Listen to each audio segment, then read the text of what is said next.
You know, for a place called Mordor, you could expect there to be, like, more than two ways in, right? Sir? Welcome to the Elusive History Podcast. You found us.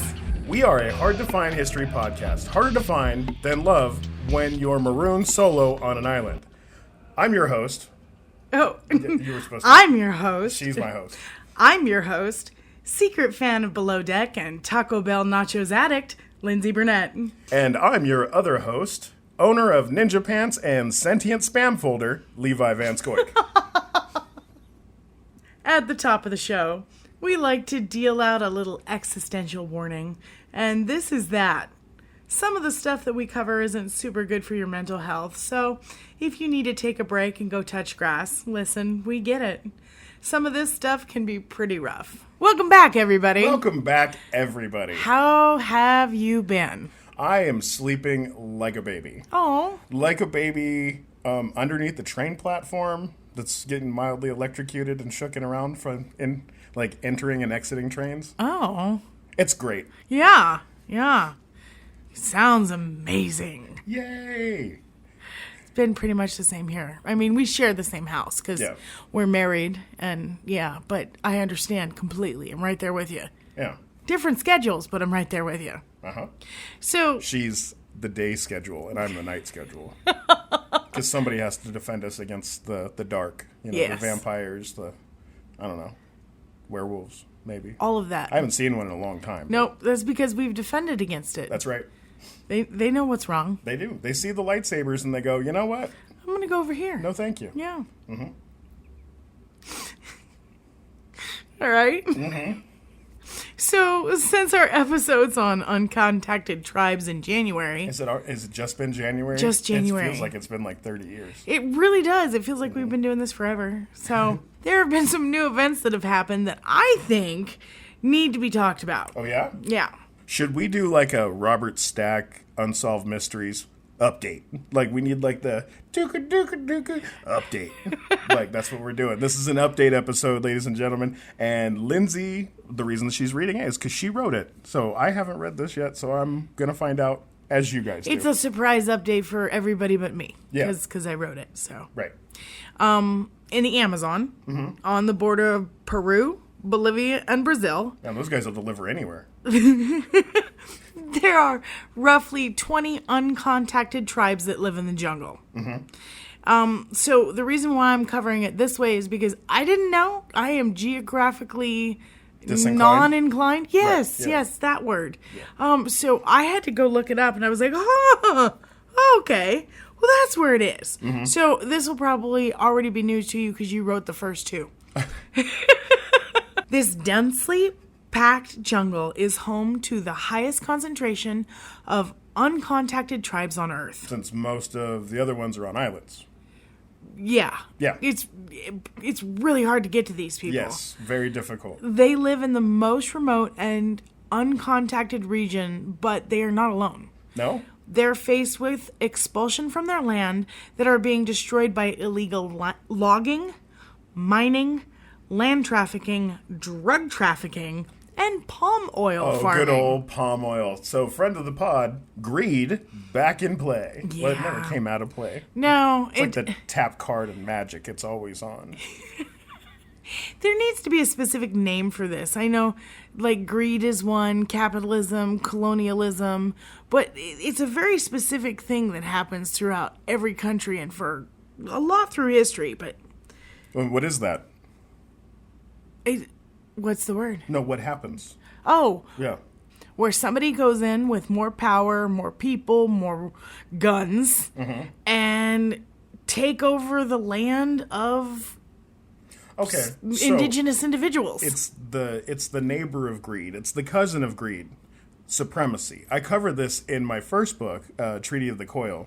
You see, supremacy is the greed of want of power. Okay, whereas greed itself is just greed for greed, whether that's for power, money, whatever. But supremacy is that very specific kind of greed, and that's what drives See, if you feel superior to the people that you're taking over, then your greed is justified. That's why it's the cousin of greed. It's one of the worst human qualities that we have. And It's the ultimate mental gymnastics in order to justify atrocious behaviors on a human. And if you really want to go all the way biologically to that, it's our need to compete that makes us feel like the competition for survival, for finding a mate, for finding suitable shelter. All of those reasons lead to this biological feeling of need of supremacy. Makes sense. Whether that's you want to feel superior to your neighbors, the ants in your yard, whatever. That's a biological need that's actually baked into our DNA. Well, that would explain the ongoing pattern that I keep seeing. So Yeah. thank you for that. Yeah, I wrote a whole book about this and about how dogs are the only things that can save us. Space dogs. Space dogs. Specifically. Exactly. And cats. Friend of the pod. So these people have lived in the Amazon and existed on land for thousands of years. Some estimates suggest the first settlers to the region were between 10,000 to 39,000 years ago. We're talking about the Incan Empire here. Awesome. These hunter-gatherers learned to work with the jungle, living in harmony with nature and protecting the rainforest. The lungs of Mother Earth, if you will. There is archaeological evidence that the indigenous population of the past had a greater impact on the forest than we had originally thought. And they are finding that by 1250 AD, late prehistoric settlements had begun to alter the forest cover. So, if those are the lungs of the earth and they're filling up with cattle, is cattle like pneumonia? Or is it like... Oh my gosh, I never thought of it Or that is way. like the capybara like a bacterial infection? Like, because if they're lungs, then look, you got snakes in your lungs. You got Mucus. Listen, you got bronchial anacondas. Oh my god, That's dangerous. That's a dangerous Deadly. analogy. that Like, is a deadly analogy. okay, So by the 1600s, when the Europeans arrived and colonized, like they do, yeah, virus. virus. We're part virus, so that makes sense. You're mostly Well, virus. I'm all virus. Anyways, affecting the ecosystem yet again by the 1700s, nearly 90% of the indigenous population was wiped out. As one does. Like I said, there are around 20 uncontacted tribes in the Amazon today. We're going to talk about the Mashco-Piro tribe in the Peruvian Amazon. So when you said nearly 90% of the indigenous population was wiped out, you don't have to wonder why around 20 uncontacted tribes exist in the Amazon. They're like, and we're out. Yeah. How far into the jungle do we have to go where white people can't follow us? Run to the hills. Right. Yep. Well, that's Iron Maiden that you're doing, but... That's what popped into my head. Fine. Echolalia, it sucks. Anyways. No, what I'm trying to say is just you have to go as far as white people are not willing to go. Yeah. Look at Ethiopia. You're not wrong. Yeah. Right. You just have to be willing to go further than white people are comfortable. To the most desolate, most horrid places to live just so that they leave you alone. White people don't like mud. I found that mud and mountains And mosquitoes. No, they'll go into mosquitoes. They'll build a Panama Canal now. They'll do all of that. But you man. put mud and mountains together, you're fine. You will be absolutely okay. Throw in crocodiles, snakes, and capybaras because you need something to be entertained by, and you've got everything you need to hold off a white man invasion. I'm sorry, keep going. Oh my gosh. No, you're right. You're absolutely right because, God, we suck. Anyways. Real bad. Meshko Piro. So it's interesting that you use those words because that is the only time I will be using the term Mashko to refer to the uncontacted tribe of Peru. Okay. The Yin people, who are our neighbors and share a similar dialect, Shake it like a salt shaker. they call the Mashco-Piro Nomol, which means brothers. You said you weren't going to say it again. and then I'm you so said it again. sorry. Yes. And then you're about to say it again. I read forward. Okay. Anyway, the Nomole. The Yin people call the Piro people Nomo, which means brothers. Nice. The name Mashko is offensive, which means wild or savage, and is considered a derogatory term. Unless you're wild. God. Well, they don't like it. Okay. All right. Fair enough. And it is because of this that for the rest of our story, we will be calling them the Pierrot people. Okay. Is this where Judge Janine comes from? Oh, Is that where she arrives in the story? She's from an uncontacted tribe of people, and that's why she's so aggressive, as you say. She is from, I blowed out your neck. No, I don't know why they're Russian, I uncontacted don't know why they're Russian either. Peruvian people, but here we are. Here we are. Okay. God, that was embarrassing. Anyways. Not for me. I enjoyed every second of it. And I smell great. Yes, you do. So a little bit about these incredible people. In the 1800s, rubber barons invaded their territory during the rubber boom. This was where rich dudes saw an opportunity to make... I've seen a couple rubber booms before. You gotta be real careful. You gotta be real careful, is all I'm saying. Look, rubber is a finite substance, okay? And it can only be stretched so far before it can stretch no longer. And then it snaps back. And when it does, it puts you at risk for so many things. There's financial problems, like organizational things. You're gonna lose all of your ability to do everything once that rubber snaps back on you. Emotional, mental, physical, it's all gone. Until they came up with an artificial vulcanized rubber that they were able to use for tires. And then that stabilized the market. What did you think I was talking about? Oh, okay.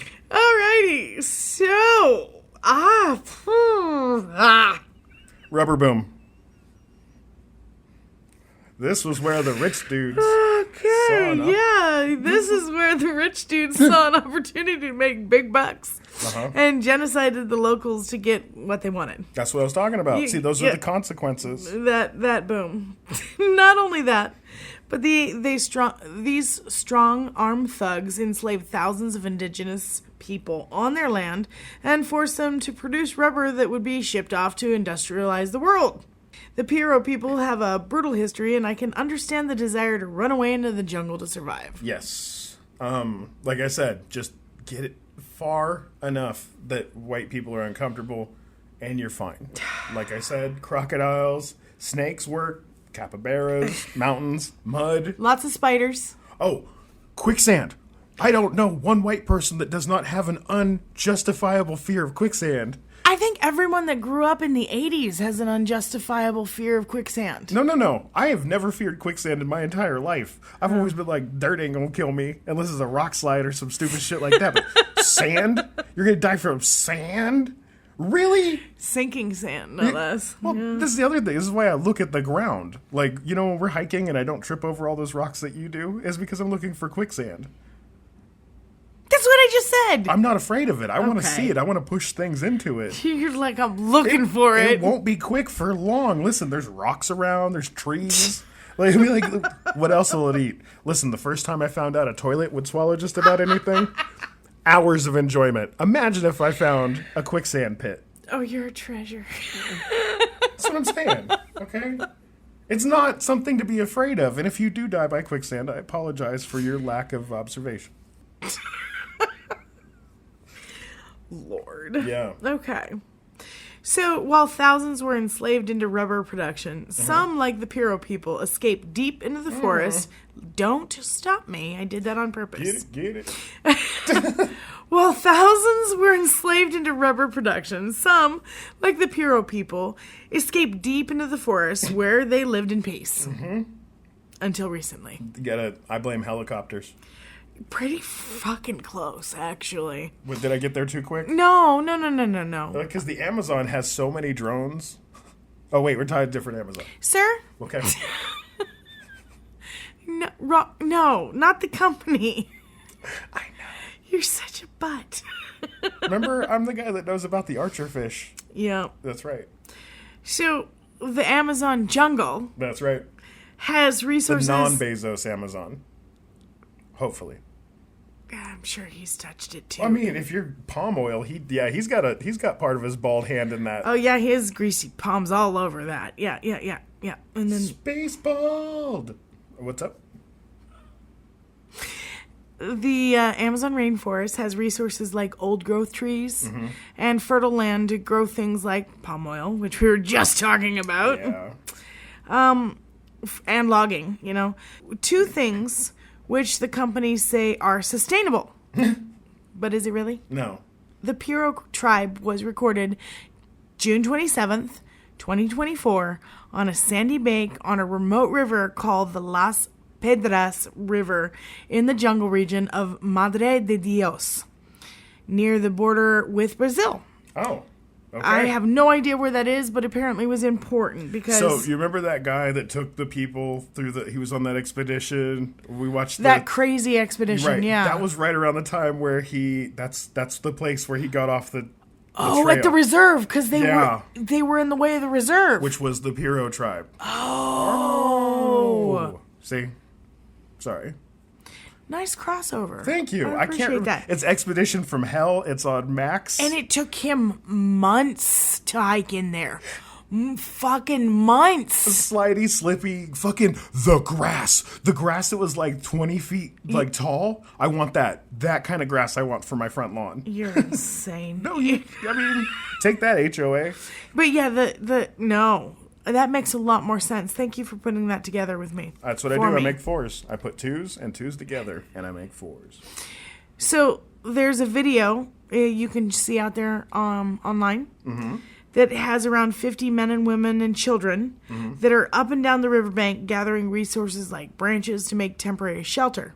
The video was captured by an indigenous rights group called Survival International. Okay. It is estimated that the tribe has over 750 members, and making them possibly the world's largest uncontacted tribe. You're a photographer. Yeah. Do you think they ran over there and got their consent forms signed for appearing in their video? No, because these individuals like to use arrows and spears to anybody that gets close. Well, yeah, if somebody fucking sneezed on me and it killed everybody, my grandma and everybody else, there's that too. I would arrow the fuck out of you too. Keep your ET ass over there. Get back, motherfucker! You don't know me like that. Do not know me like that.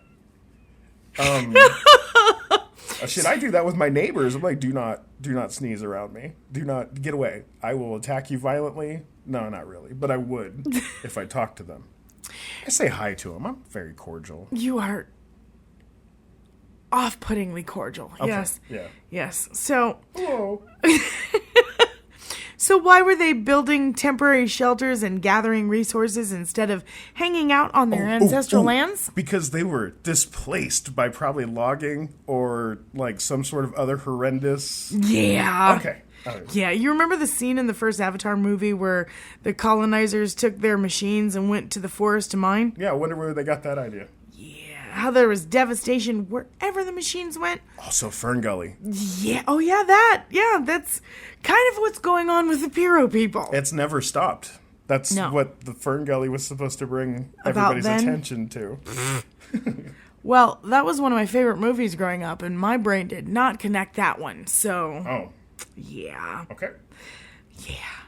The Peruvian government reported on June 28th, 2024, that local residents had reported seeing Piro people on the Las Pedras River 93 miles from the capital of Madre de Dios, and the Piro people have been sighted across the border in Brazil. Oh.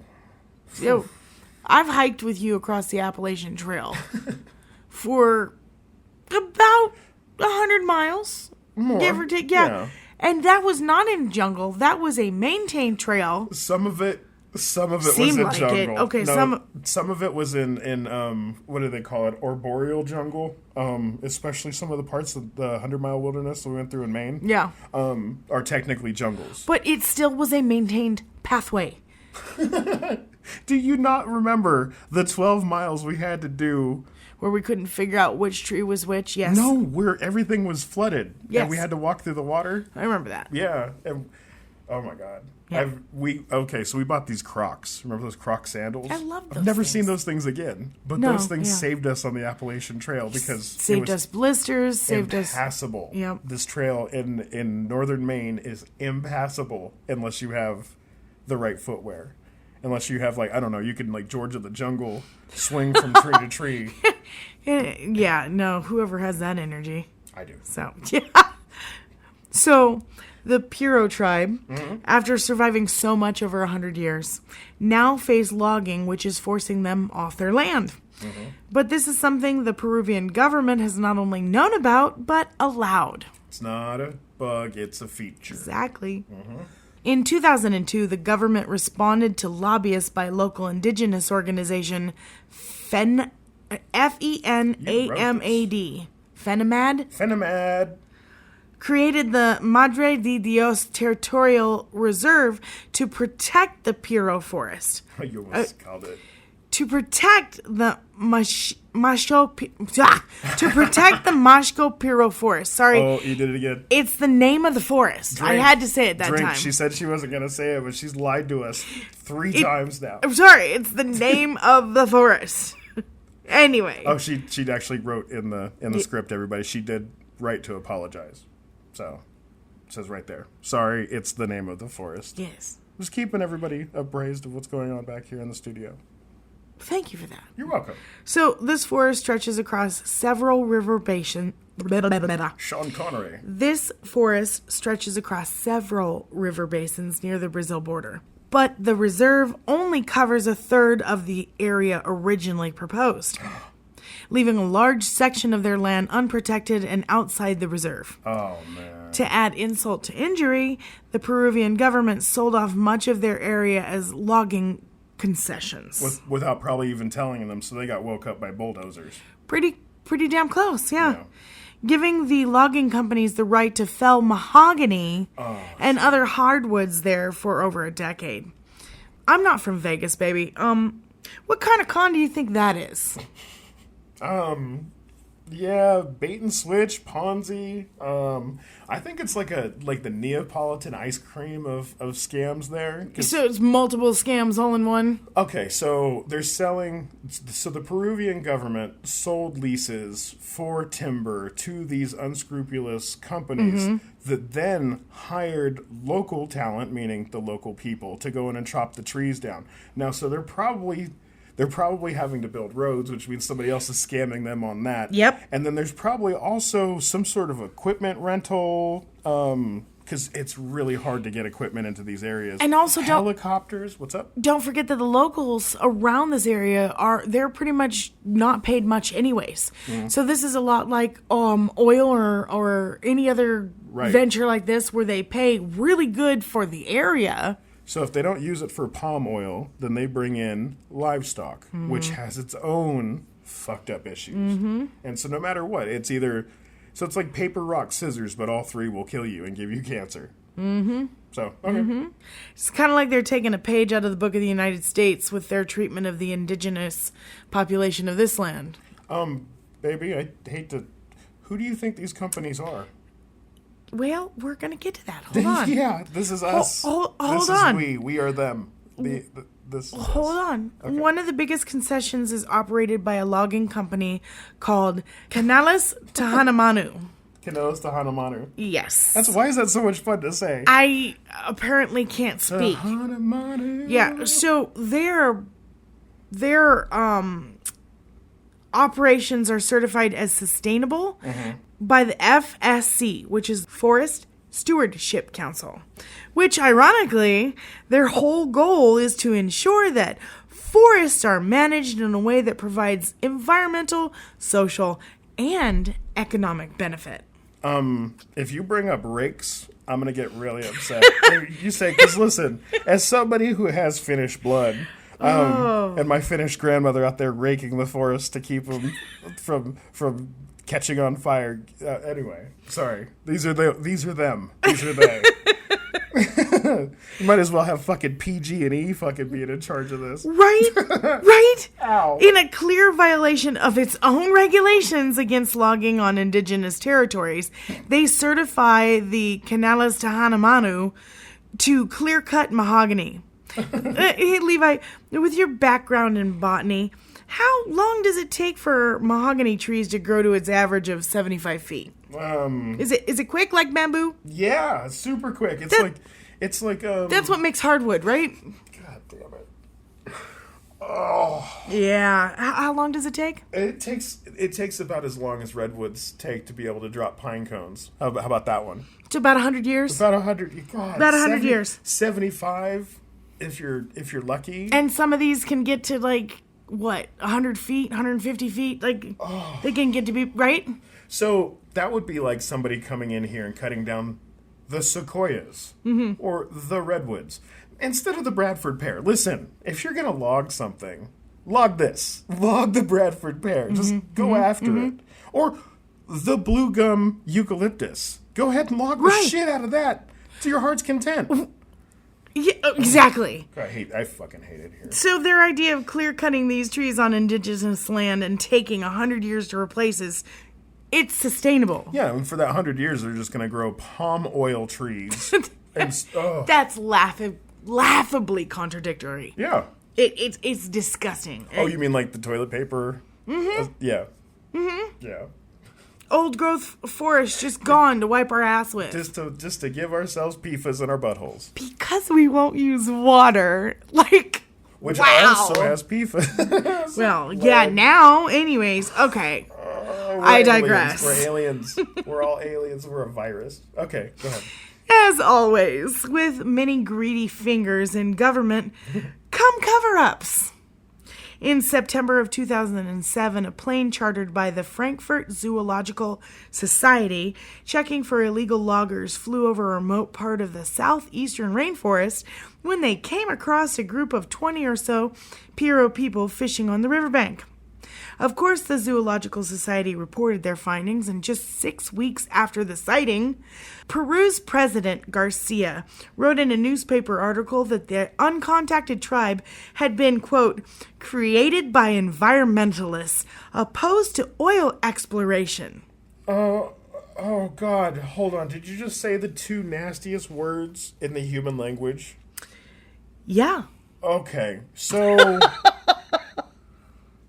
If I can rewind everybody's thoughts back to when we talked about Louisiana and the death of the wetlands and what oil has done to that area. Okay, all right, so Standing Rock, if you're listening.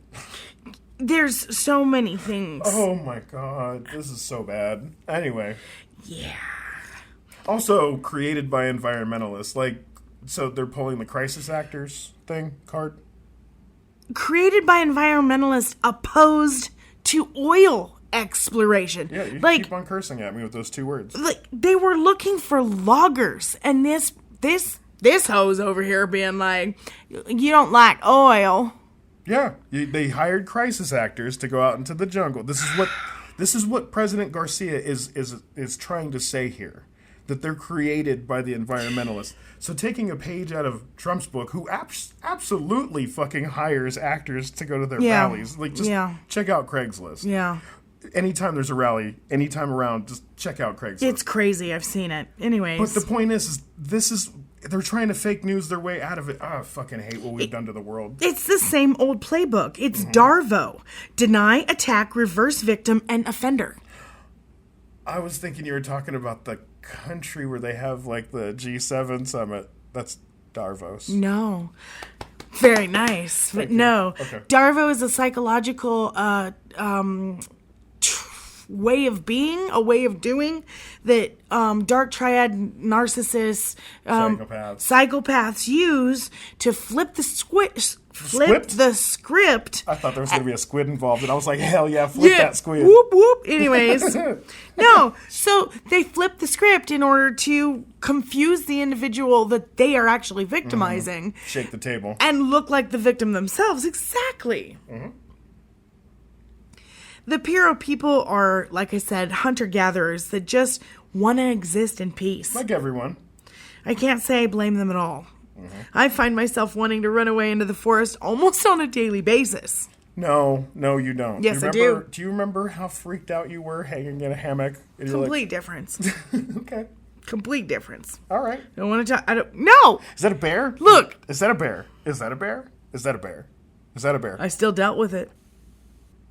But they can't exist in peace because the Peruvian government has said the logging, which is chasing the Piro people from their land, is sustainable. Which are like saying cutting down old growth trees for toilet paper is sustainable. Yeah, because, hey, we're planting baby trees every time we cut down a big tree, so it's totally the same. We totally have the same size trees in the spot. Don't even worry about it. Doesn't matter that it took 100 to 600 years for it to get to this size. And that almost all of this area that we replant these trees, or Canada replants these trees, catch on fire and burn, and then it takes a really long time for them to regrow. My point is, the idea of any kind of sustainable logging for any reason it's laughable. Yeah. Yeah. And the political authorities need to invest in disrupting environmental crime rather than lining their own pockets. Right. It's a horrendous Ouroboros that's going to lead chaos and terror for the whole world. Here's just off the top of my head, we don't need the wood. No. Just off the top of my head, you need to build a house, right? Well, there's a big ass patch of plastic in the middle of the Pacific, the size of Alaska now. Yeah. Right? Now hear me out. You take nets, you go out, you capture this plastic. You take this plastic to a processing plant where you fabricate it into 2x4 boards. Mm-hmm. You see? You add some sort of fire-resistant polymer to that plastic and make it something different, make it harder, make it stronger. Now you have something that can stand up to hurricanes, that's easier to heat, easier to cool, it's self-insulated, all of these things. Instead, we're out here chopping down trees. Right. Instead of taking this resource, which, oh my God, somebody with money, listen to what I'm saying here.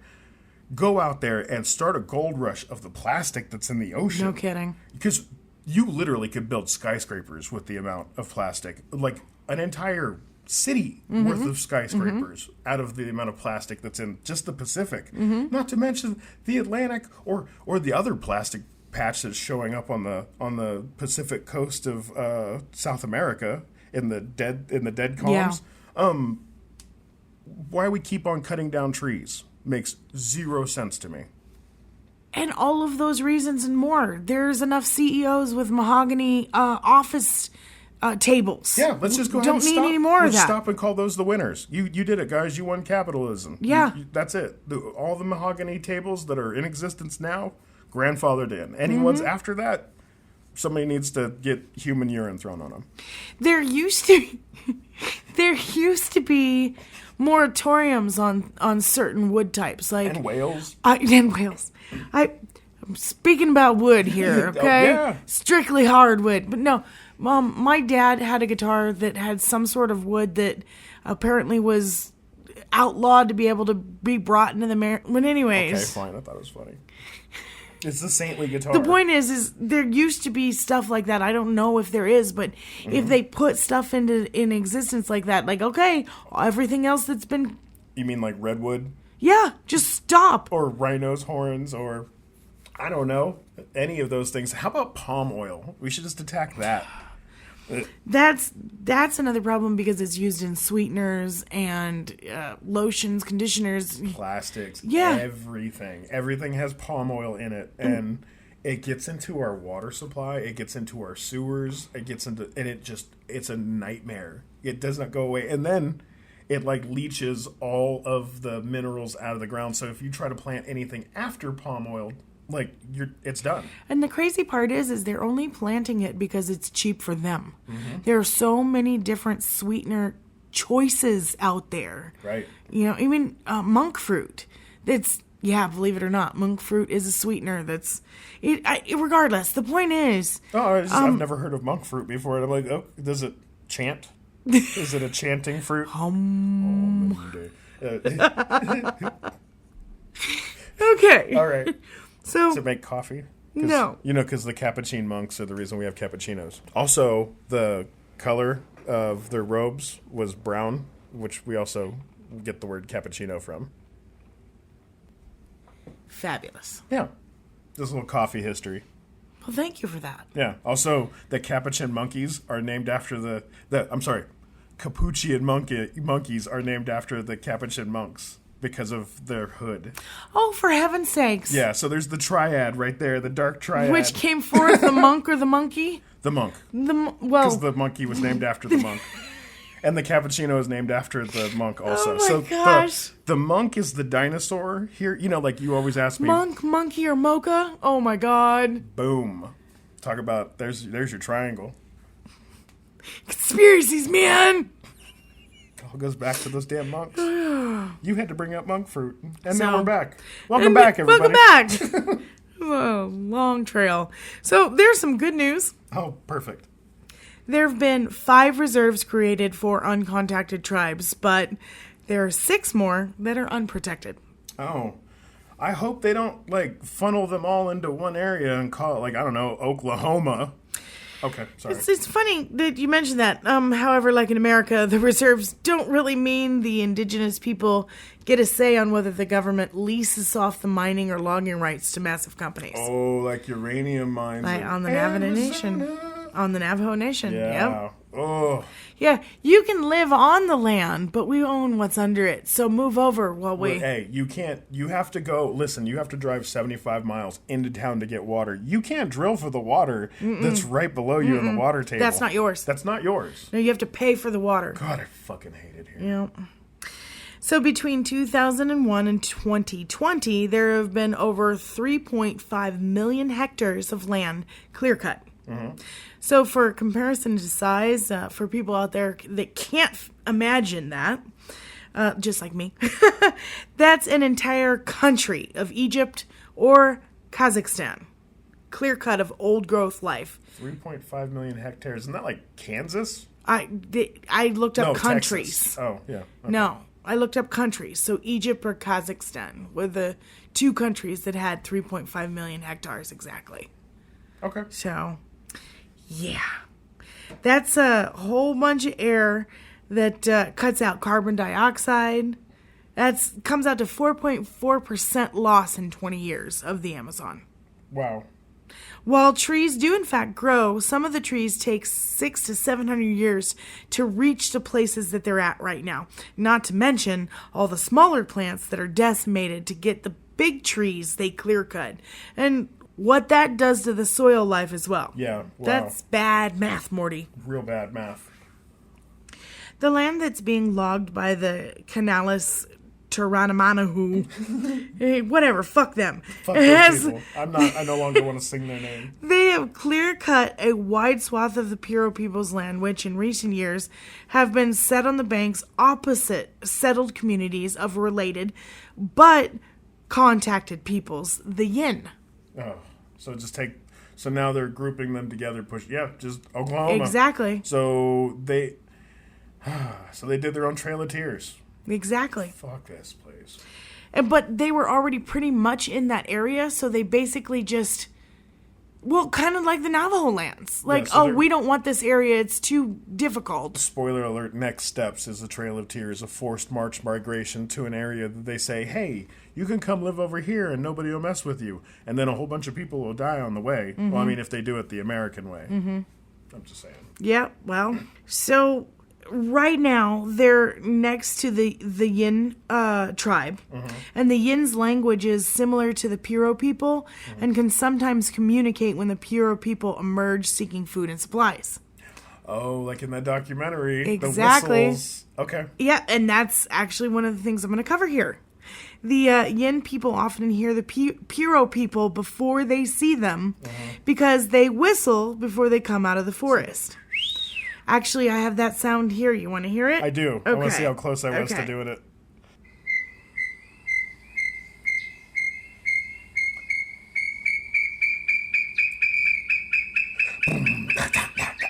Drop the bass. God damn, that's a lifter. Holy shit. Yeah, it's like so it's intense. Like I need some crispy 808 bass coming in underneath that, and then like just a hard drop. You know what? I'm gonna do that for my next song.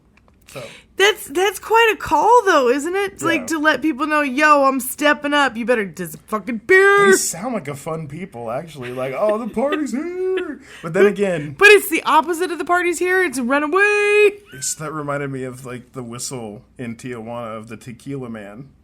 you know, the tequila man that'll come up and pour vast amounts of tequila Yeah. into your mouth and Yeah. then swish your head around. Yeah. That's also what that sounds like to me. So I'm like, oh, hell yeah, this is my kind of party. The Tina Moo bird is like definitely like down to party. Doop, I- doop, doop, doop. I kind of want one, but my neighbors do not want me to No. have one. Okay. So, this call is a warning to the yin to stay away while Shake the it like a people salt shaker. collect while the people collect turtle eggs or fish on the riverbank. Okay. Many yin villagers defend the Piro people, and they plant an extra garden called a chikara at the edge of their village where the uncontacted people can help themselves to the food, then disappear back into the forest. Hell yeah. That's really Yeah. community-minded. I love that. I love that. That is awesome. So while the yin and the Piro people are related in some ways, it's still extremely dangerous for the Piro people to interact with the yin because lack of immunity to viruses and disease. Like, the whole movie E.T. is about this.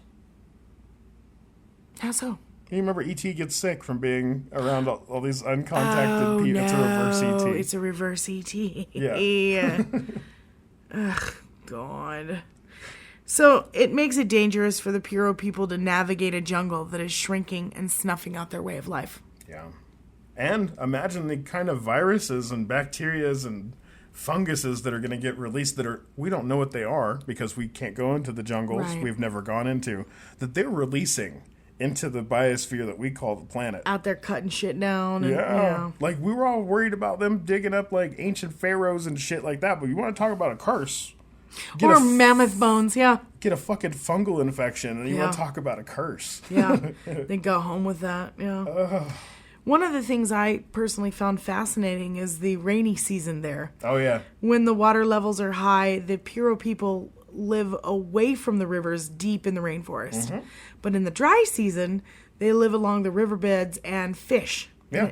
It reminds me a lot of the Argentine ants Yep. who pack up and leave before the rains because those rains are no joke. So one of the coolest things about this area is the fish that live in this area, like the arapaima, like the massive, gigantic fish. So you can't catch these things during the rainy season. Like, you can't catch anything. Like, the entire jungle is just flooded. Oh, Right? Okay. So then when the dry season comes, like, all of these massive biodiverse river communities get funneled into these tiny little creeks. So think about that. Like, instead of having to fish the Amazon, like the wide-ass basin river, Yeah. for like 4 months a year, like, it's like the Verde River or like the Snake River, and like, Oh, wow. you can catch like the largest fish in the world. So much easier. Right, and that's why they're nomadic that way. Also, you that's can't smart. live. That, taking a hint from the ants, you can't live in a flood, so you No. gotta go. Well, the area is pretty intense. Yeah. So, kind of a back to what you were talking about before, not really realizing what fungal infection you'd get because they're out Yeah. there cutting down trees and making roads. These logging companies come in and cut down the hardwood trees, but they have to build the roads to get there. They've built over 200 kilometers, which is 125 miles, An American. of logging roads to get the resources out of the jungle. Mm-hmm. That's 125 miles or 200 kilometers of holy fuck, what did we just do? And they just keep doing it. Uh-huh. Anyways, Yeah. get that shit back where it came from. So help me, so help me. Yeah, the Amazon's not a great place for roads. Like, a series of zip lines, yes. Abso-fucking-lutely. Helicopters? Oh, you betcha. Take a plane. Sure. Parachutes, not so good. Not so much. Roads? No, Horrible. Roads are terrible. Roads like this historically are disastrous in the Amazon because it allows for previously unnavigable areas to be explored and exploited. I mean, Yeah.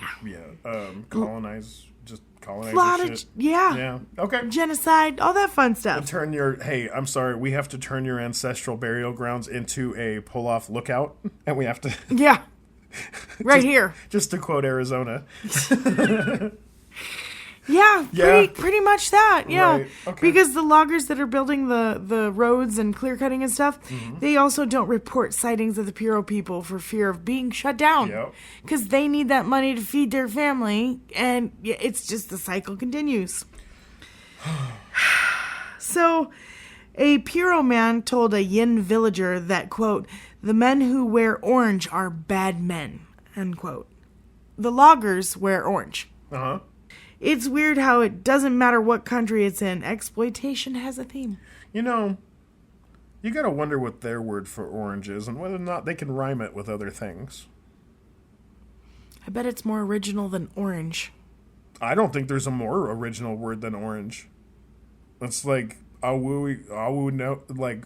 because What was that? It's like Awulowian Civil War. It's a word that they crafted for, like, I mean, they could have called him like blueberries, you know, or like an apple could have just been a green, but somebody was like, no, this is an apple. There's too many greens. No good. Orange? Where the fuck did they get that word from? My father was a green.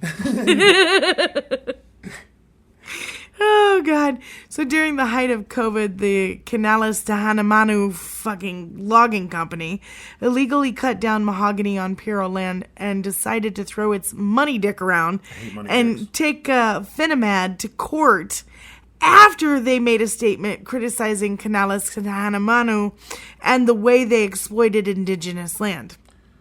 Of course, the logging company won. And they forced Finamad to publish a letter endorsing the company's actions and policies. That doesn't sound like fascism at all. Nah. Effectively silencing the voice of the indigenous people of the area. Uh-huh. Then after that win, bafflingly, the company aggressively, that's what it says right here, aggressively used the courts to go after the Yin tribe to prevent the Yin people from entering the rainforest they shared with the Puro people, claiming that since the forest is protected, the Yin are trespassing. Oh, wow. That's a real case of, if I can't have her, nobody can! Actually, it's a case of divide and conquer. It's colonizer all the way through. Oh, hate your neighbor. No, you take away their allies. The people who can not only witness what you're doing, but are also helping them with their little gardens, and they're letting them know what people are coming around. Now, they're out there on their own. And they can't. Yeah. They have no allies. And this is what they're going to do. They're going to further, like, push these people into the jungle until their population dwindles to nothing. And then they have every excuse in the world they need to go and bulldoze it all. Mm-hmm. I fucking hate it here. Yeah. A UN reporter noting the aggressiveness of the logging company, the UN Special Reporter on the Rights of Indigenous Peoples expressed concerns for the Puro's well-being and about the effects of the lawsuit that the company initiated against Finamad. He said, quote, attacks and defamation towards environmental human rights defenders and indigenous leaders seek to delegitimize and create misunderstandings about their work, unquote. I read a telling from one of the Yin people named Enrique, who said, we've shared territory with the uncontacted people for many years. Since I was a child, my father used to tell me that when they shout or shoot an arrow, you should not go forward. You should go back. Call back to the North Sentinel Island. Yeah, because that's how they, quote, say, because that's how they say, here we are. He also said, we've always shared territory with them, and they've never done anything bad to us. They see us around, but they don't bother us. But that was years ago. Now, since there have been logging concessions, they feel increasingly pressured and upset because these companies have assaulted them. Oh my God, I can't. There's no joke there. There's no way to joke on any of that, especially when you see the writing on the wall for them. Uh-oh. Huh. Did you hear that? Is it the washing machine? No. Oh. It's the high trill of capitalism calling us to go buy something. Since we have yet to get any actual sponsors, I want to give a free and unsolicited, and dare I say, completely without their knowledge advertisement for the greatest saber shop on this planet. Saber Vibe is the only lightsaber store in the Las Vegas Valley. They have a wide selection and a nifty little dojo kind of area where you can test out your new elegant weapon from a bygone age. Inside the El Mercado at 3542 South Maryland Square Parkway, Suite 717. And don't forget to register for my first ever lightsaber training class happening September 7th. Sign up today on TikTok. Simply search Saber Vibe Las Vegas and give them a follow while you're there. Do you need some whimsy? Has the thought of processing one more iota of depressing reality got you anxious and a little sad? Well then, come on down to Lindsay's Whimsies and find yourself that one little thing that will make the future crushing darkness seem almost bearable. From wire-wrapped earrings to these little pumpkin pie slices that are cute as fuck. Also, she makes these little witch cauldron earrings that have glow-in-the-dark bubbles coming out of them. They are one of my very favorites. Anyways, come give them a look. Simply search Lindsay's Whimsies on TikTok and Instagram. Give her a like and a follow as well. Also, if you do, she makes a lot of great content, and you won't be disappointed if you give her a follow. That's enough ads. Roll the show.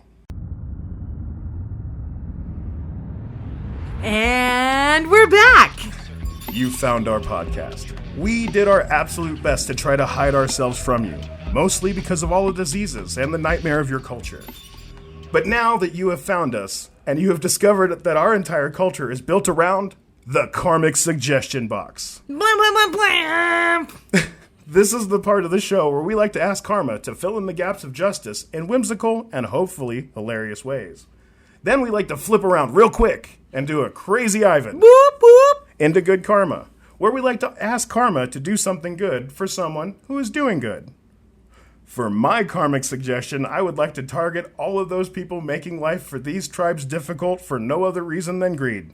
Karma, if you are listening, please give all of them ingrown toenails in their mouths. Oh! Like, anytime someone has a pussy and swollen toe from an ingrown toenail, they will find out through a complicated series of events that their infected toes will find a way into their mouths.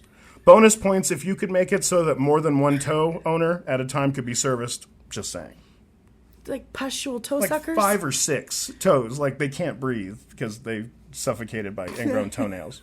Death by toes. Yes. That sounds horrific. And also these are lager toes. Oh. Yeah. Musty. Yeah. So for me this week... I imagine that's what salt and vinegar chips taste like. Okay. I'm going to have to go throw up now. Okay. Anyways, I've been thinking about the common theme between all of these issues where local people are exploited and undermined and the global economic good of another group of countries end up always being the winners. Mm-hmm. So for my karmic suggestion, I would like to point karma's eye towards those companies who use money and shitty laws and loopholes to steal resources from people like the Puro tribe, who just want to be left alone and live their lives. So karma, please make it so anyone that profits off these ventures be marked so that anyone who encounters them becomes repulsed and disgusted. Simply being in their presence. Like, you know, the person who lets a fart out on the elevator and everyone else in the elevator knows that person is nasty and completely thoughtless. Yeah, like that. But everyone on Earth can see how repulsive they are on the inside. Make it so.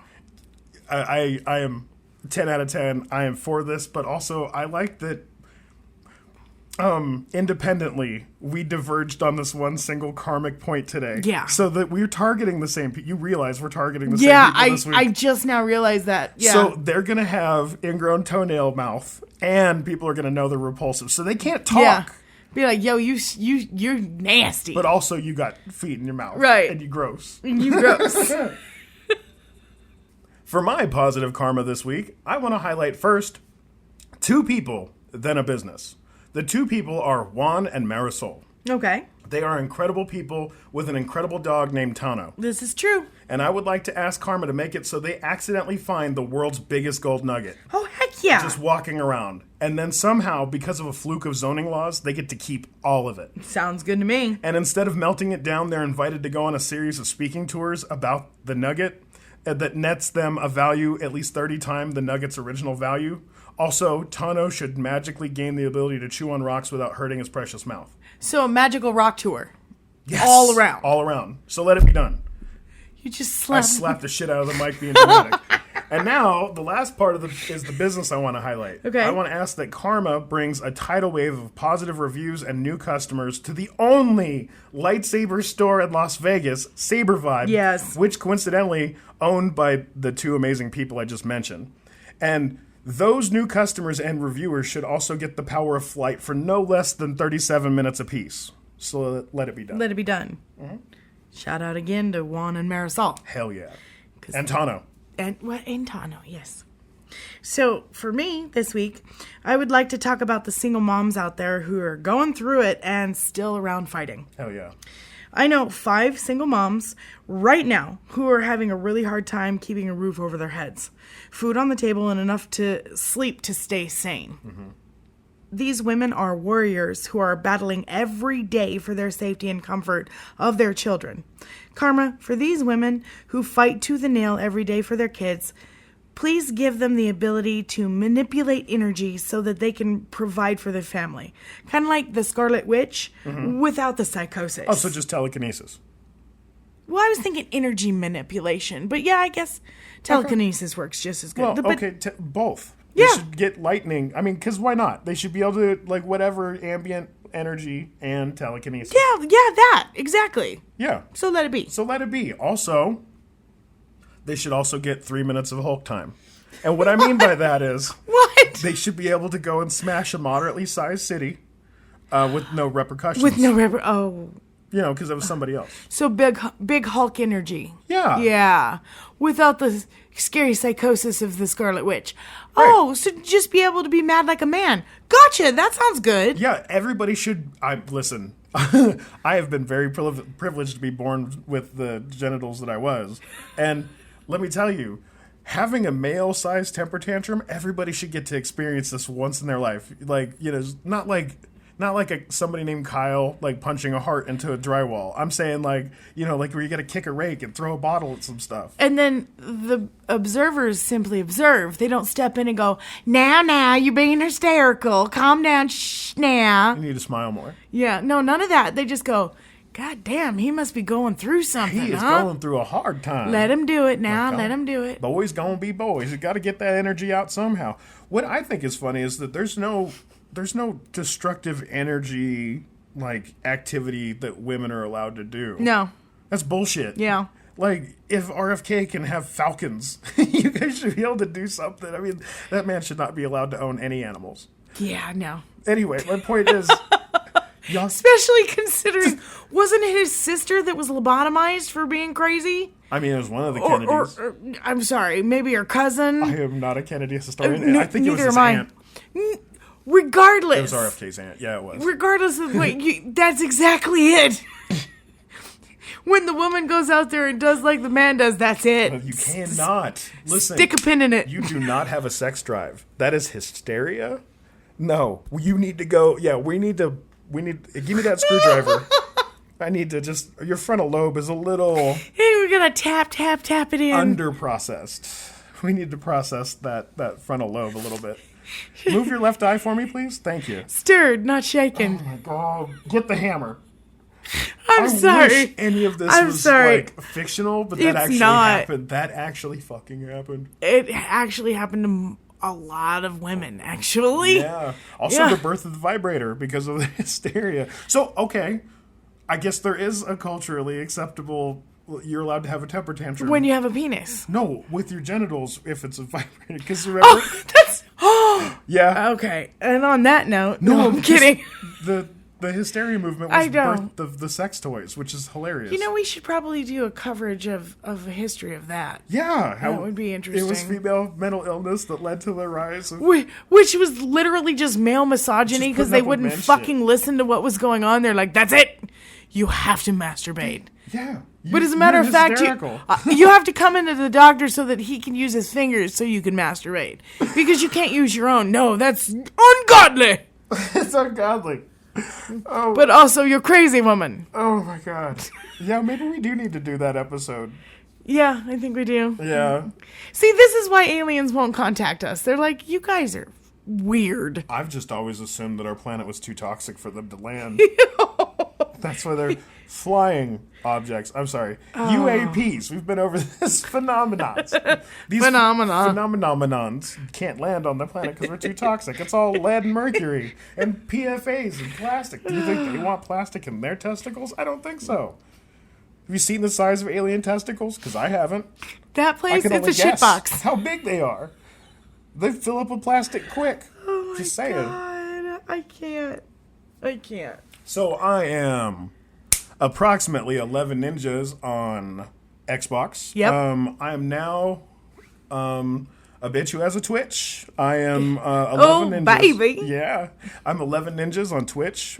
So if you want to watch me level grind my necromancer, which sounds dirtier. Sounds dirty. It does. It sounds really dirty. But you're just going to go in and blow shit up. Yeah. Yeah. And sometimes I've got a thing where I'm getting ready to do a whole series of events called Who Wins, where I'll be asking viewers who would win, this baby or that baby, a sea lion versus a land lion, that kind of thing, asking the real questions. And debate. Exactly. Discuss amongst yourselves. So he's going to need a few master debaters to come listen and have conversations about, Twitch things. Yeah, so if you want to call into my Twitch, I'm desperate. I need people. Call in, log in, whatever. Yeah, join my party. We could be friends for life. Life. So anyways, on that note. We just always like to, leave you with good vibes, the best vibes possible. If you get arrested, shut up. You say nothing. Lawyer. It's not the time to make friends with the cops. Whether you did it or not, say nothing. Say nothing. The innocent is still silent. Mm-hmm. Yeah. You protest your innocence at court, which is where you need to. Exactly. Yeah, because the cops are not the judges. No. They're just the executioners. Oh. What? I'm sorry. So yeah, like we would like to remind you, keep your head on a swivel. It's dangerous out there. Mm-hmm. And as always, stay elusive.